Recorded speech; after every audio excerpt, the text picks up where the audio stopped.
La anterior clase hemos visto en cuanto a medición en epidemiología lo que es razón y lo que es proporción. Perfecto.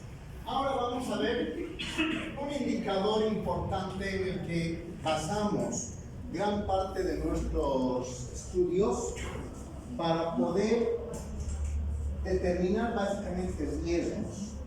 Y esta medición se llama tasas. Ustedes han debido escuchar todo lo que son las tasas de mortalidad, tasas de mortalidad materna, tasas de mortalidad infantil, tasas de mortalidad en general. ¿Qué nos mide estas tasas?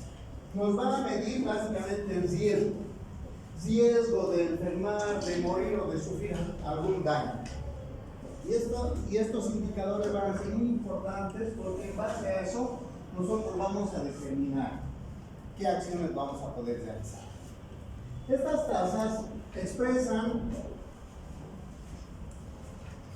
a diferencia de la razón y la proporción, un dinamismo. Estas tasas, estos datos que manejamos son dinámicos. ¿Eso qué significa? Que van cambiando durante un periodo de tiempo.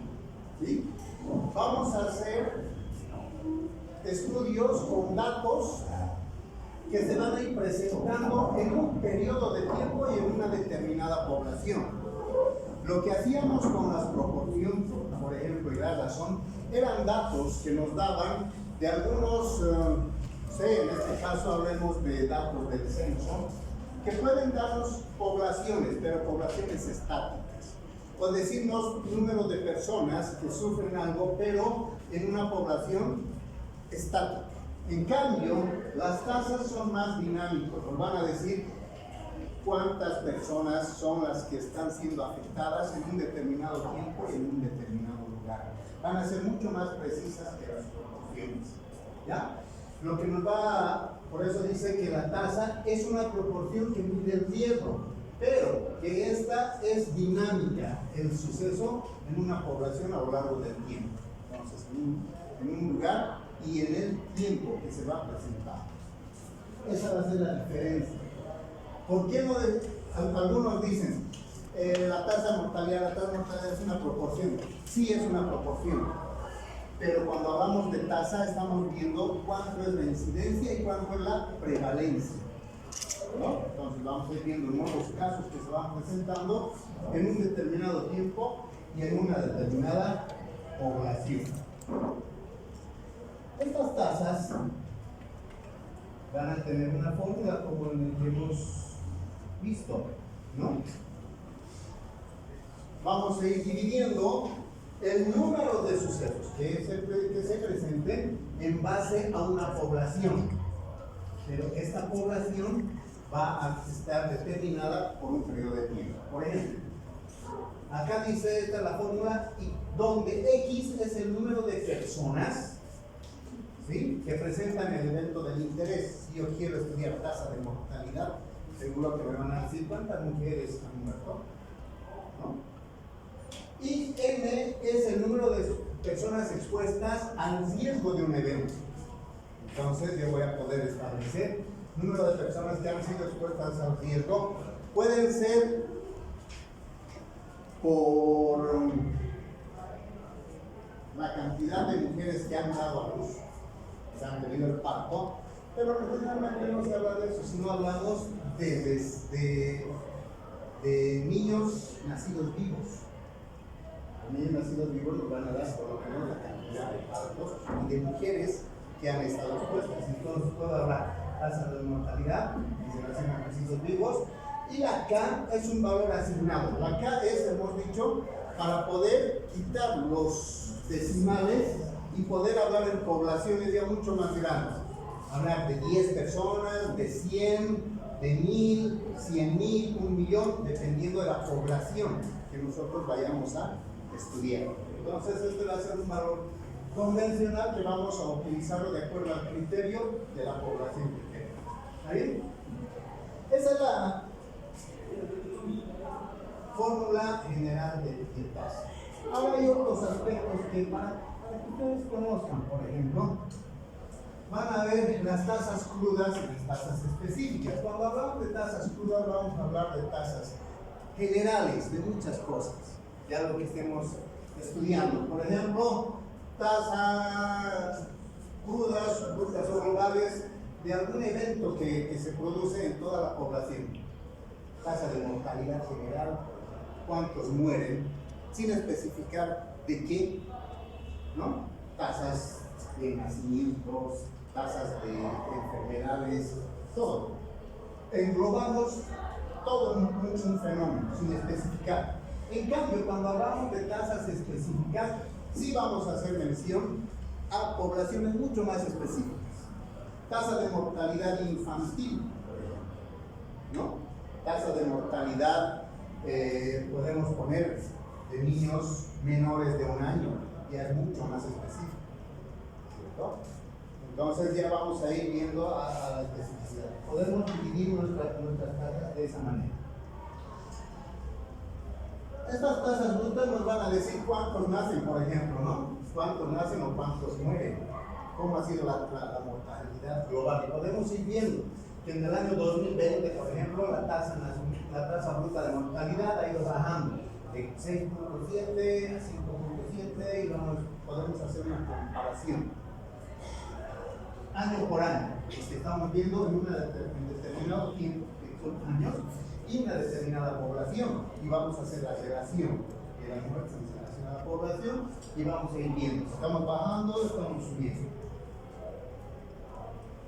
Entonces, cuando hablamos de tasa de mortalidad general, por ejemplo, vamos a ver todas las causas de mortalidad general, cuántos se mueren, y para eso voy a buscar yo, ¿qué cosa?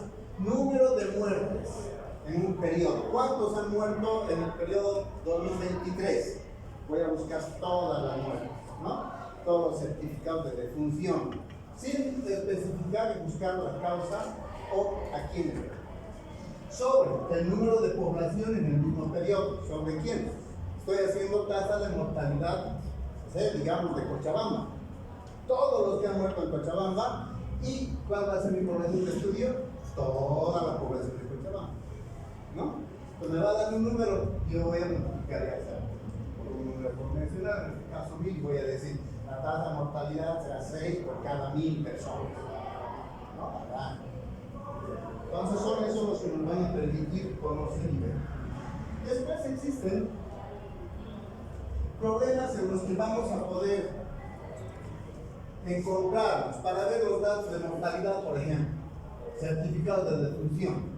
Complicado es esto de los certificados de defunción. No sé si ustedes alguna vez han visto cuando se hace el perfil epidemiológico. ¿Qué hemos dicho que es el perfil epidemiológico? Nosotros elaboramos perfiles epidemiológicos. ¿Cómo elaboramos? ¿Quién es el perfil epidemiológico?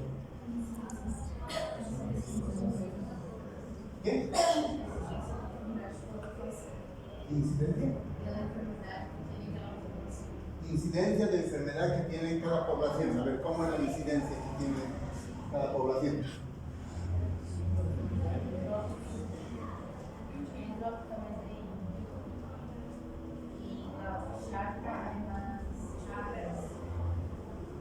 ¿Cómo es? ¿Qué entendemos por perfil epidemiológico? Cuando a ustedes les digan, a ver, doctor, usted está trabajando acá, ¿cuál es el perfil epidemiológico de su región? ¿Qué decimos? ¿Ah? ¿Cómo es? ¿Ah?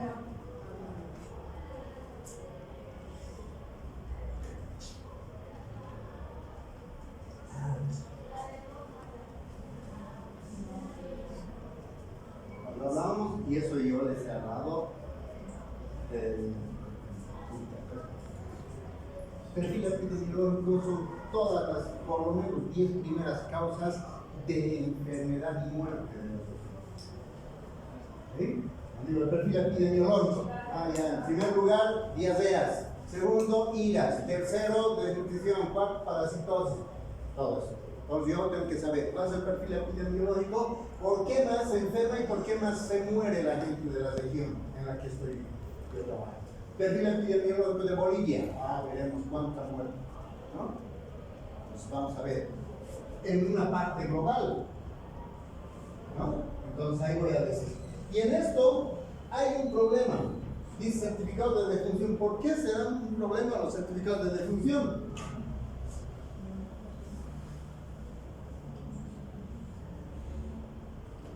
¿Por qué? Aquí dice sin causa suficiente. ¿Qué dirá el certificado de defunción? ¿Qué tiene que decir el certificado de defunción? Las causas de muerte, listo. Pero aquí dice sin causa subyacente. ¿Qué ocurre? Que lastimosamente este es un error y un problema ¿de quién? De los médicos.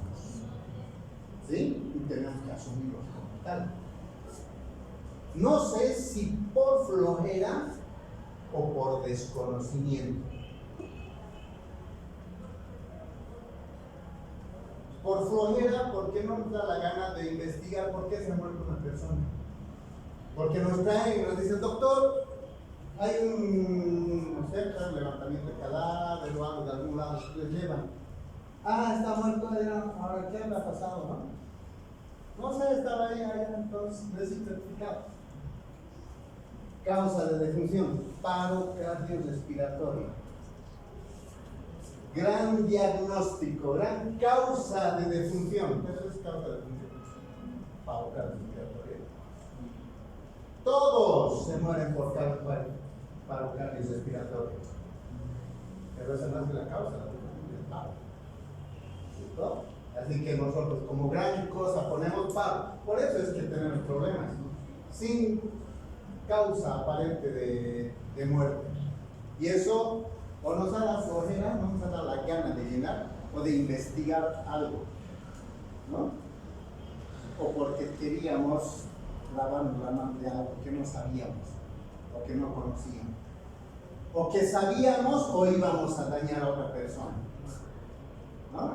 Y esas cosas también van ahí ligado a lo que es la parte de la ética médica, ¿no? Y esto, por si acaso, dentro de un perfil epidemiológico en Bolivia, está en quinto lugar. Quinto lugar, que dice sin causa aparente de muerte. ¿Por qué? Porque hay mal llenado certificados médicos. Es en serio. Y eso es lo que a nosotros, y por eso que la gente no quiere que sus muertitos vayan a IDIF, a todos ellos, para que les den el certificado de defunción. Y es un complicado hacer por estas cosas.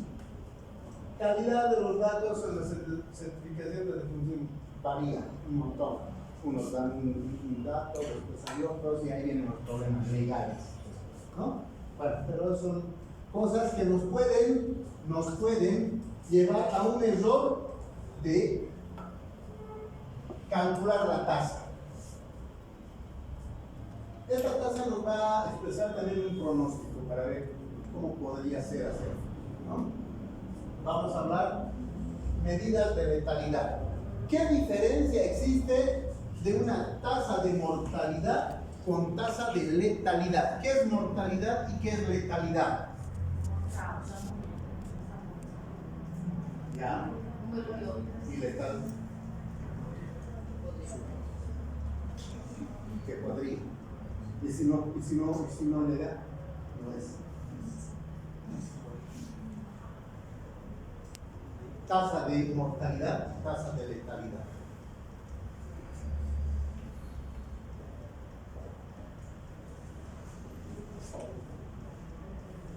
Si yo digo tasa de mortalidad de tuberculosis, ¿cómo haría el cálculo? De los que han muerto por tuberculosis sobre la población.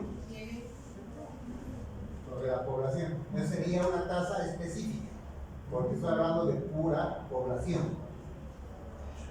Tasa de letalidad. Diferente, ¿no?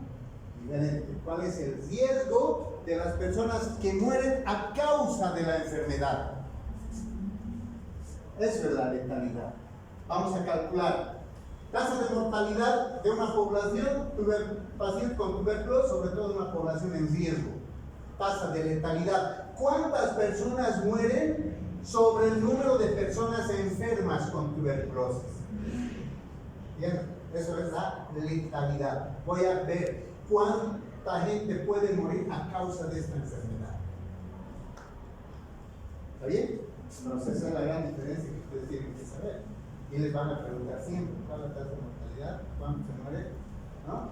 O cuál es la de letalidad, cuánto se muere por esta enfermedad. ¿Está bien? Bien. Después existen otros. Ya sabemos qué es incidencia y qué es prevalencia. ¿Cierto? Cuando hablamos de incidencia, ¿qué decimos? Casos nuevos. Entonces, quiero hacer una tasa de incidencia. Voy a tomar todos los casos nuevos que aparecen en una determinada población y en un determinado tiempo sobre la población que estoy estudiando. En cambio, cuando hablo de tasa de prevalencia, estoy utilizando todos los casos presentes que hayan venido de años atrás o todo aquello, ¿no? Y sobre la población. Entonces, estos datos ya conocemos, sabemos, tasa de incidencia y tasa de prevalencia. También se divide de esa manera. Después hay otras tasas en las que nos vamos a enfrascar. Esto es parte de tasa de incidencia. Incidencia acumulada, densidad de incidencia, pero esto después lo vamos a ver, porque yo quiero que ustedes aprendan a manejar la fórmula. Bien, ya tenemos entonces la fórmula de la tasa. Ahora vamos a trabajar en los grupos que hemos trabajado anteriores. ¿Está bien? ¿Está bien? Sí. Eso. Muy bien. Primera pregunta.